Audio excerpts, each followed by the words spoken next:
So I was really inspired by Heather or Hezachan's cosplay video, and I decided to make one myself about my cosplay story. I know the lighting is horrible, but I'm literally making this video after I watched Heather's video because her story was so similar to mine and probably so similar to other cosplayers that I was just like, let me go ahead and film it while I'm thinking about it. I started cosplaying in 2001, and it was actually an accident. I didn't really have like actually wear a costume in 2001, but I was like, I am a cosplayer. That was kind of like what started me cosplaying because I discovered anime conventions very randomly. But let's rewind that back a little bit. I've always been kind of the weird kid, I guess, in my classes. I was always the one that liked all the different stuff, and it. I live in a very, very, very, very small town in the rural South, so being a girl and liking the things that the boys like was both a good and a bad thing. I made friends with all of the guys, even though we were in elementary school, because I like things like Power Rangers and things that were cartoons that I didn't know were anime back then, but now I do know they were anime. And I pretty much just was the weird girl, I guess, and it was a good and a bad thing. So I was always the weird kid, always liked the different things, always liked to do different things and march to a beat of my own drum, so to speak. So it was about fourth or fifth grade. I was either 8, 9, or 10 when my friend, who is still my friend to this day, Mia, gave me a VHS tape with Sailor Moon episodes on it. She had recorded them old school style with a VCR, and I loved that VHS tape so much. She let me borrow it. I didn't know it was anime. I don't know if she knew, but I didn't. I was unable to watch it because I didn't even know when it came on TV. So she let me borrow it, and I was just amazed with it. Like, it was so amazing. I loved it so much. And so after watching Sailor Moon, I think that me and her just became really close, and we would talk about lots of cartoons, whether it was Japanese or not, we didn't know. We just would talk about cartoons, and I think that I got my first computer. I think we got my first computer when I was 12, somewhere around there, and that was when I discovered that it was called anime, and or Japanese animation, or Japanimation back then is what I think is what we called it. So I went to school one day in the 8th grade, and I asked Mia, did she know about this phenomenon that was called Japanimation, and she did know about it. So she and I, like, really got into it because Toonami, I think, was airing back then, and we were such big Dragon Ball Z and Gundam Wing fans. Like, I still have some of our fan art from back then.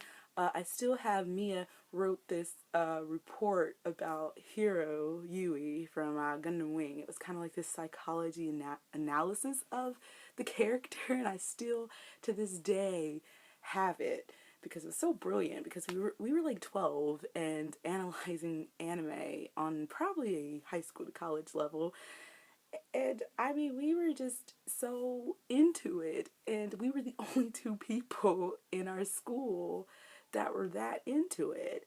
So the summer of between middle school and high school is when I discovered anime conventions.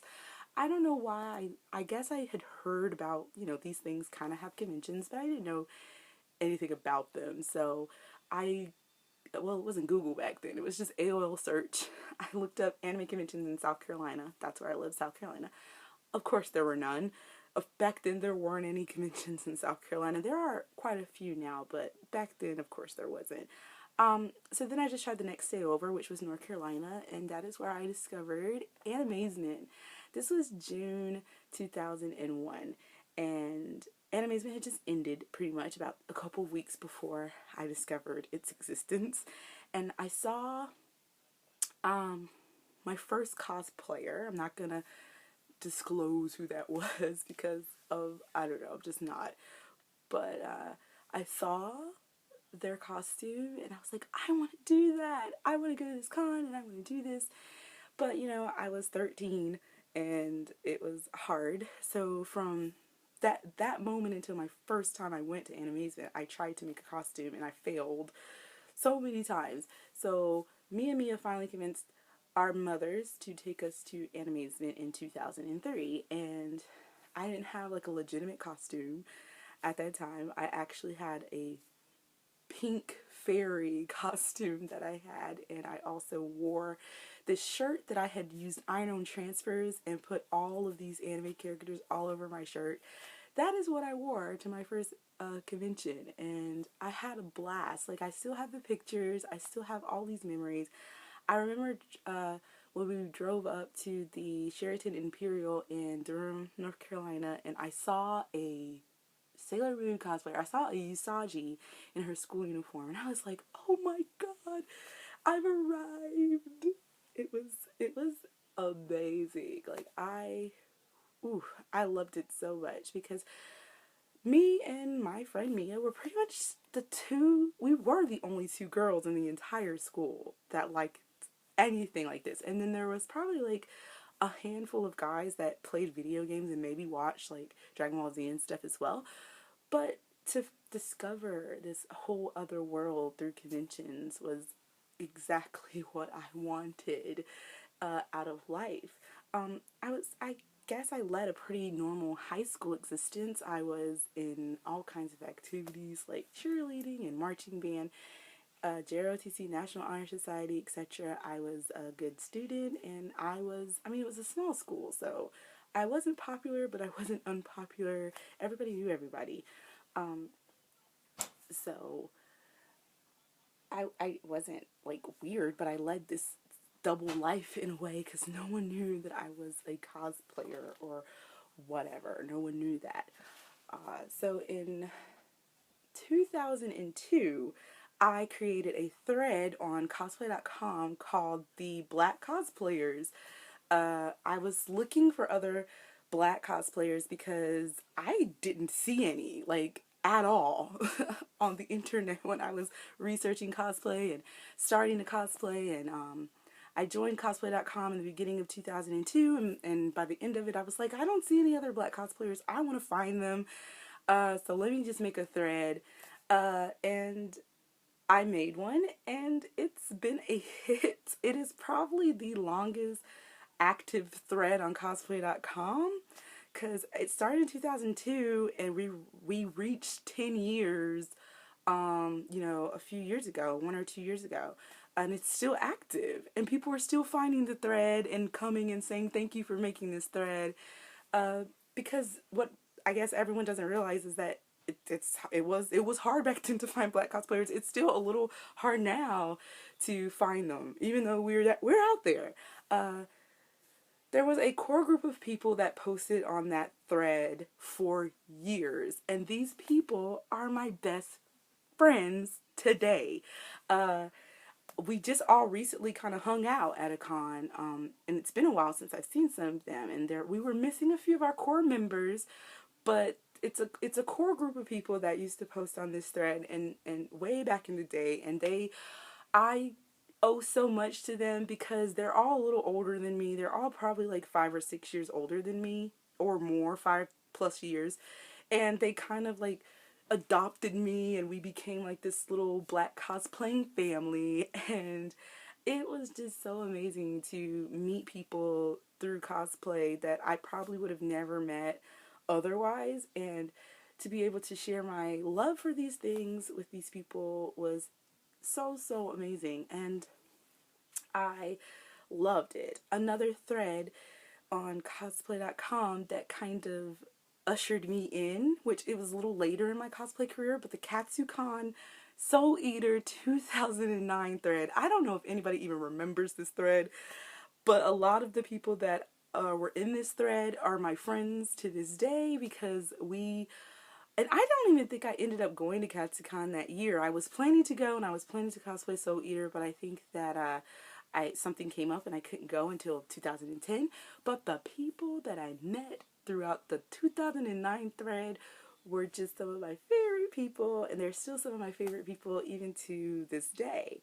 that's my favorite thing about cosplay, is meeting other cosplayers, because when you don't grow up around a lot of geeks, yeah, you want to meet other geeks. And I'm glad that cosplay kind of helped me meet geeks and meet other nerds and other people that like the same things that I like, because I would probably still be that girl that has like my geek life as some separate double life from my real life uh here in South Carolina, because no one else, even to this day, it seems like I can't find anyone really that is into this, even though it's growing. It's definitely growing, and we even have a convention here now, like 30 minutes from me, which is, would, if you would have told me back then that we would have a convention like 20 to 30 minutes from me, I would have laughed, because they're, Animazement was about 2 hours, 2 hours, 2.5 hours away when I was younger. So if you had told me I had a convention 30 minutes away, I would not have believed it. And now we do. So it is definitely growing. And um, I've been at this for 13 years now, and I don't really see myself quitting. Sometimes I feel like quitting, but then I think about why I really do this, and I remember all my friends that I've made, and I really don't want to stop. And I want to keep meeting people, and I want to keep going to different conventions and experiencing them. And I love cosplay. It is a love-hate thing, but I absolutely would not have changed anything about being a cosplayer or getting into this or anything like that. It's just a creative way to show that I love my fandom. It's a visual way for people to know, hey, she likes that show or that video game, and I love it. I would not change it for anything. And okay. But yeah, that's my cosplay story. I'd love to hear how you got into cosplay, or if you're thinking about getting into cosplay, you need any advice, definitely shoot me a message or a comment, because I am quite knowledgeable. It's a little shameful how knowledgeable I am. But yeah, that's it. And I will talk to you guys in my next video. Bye.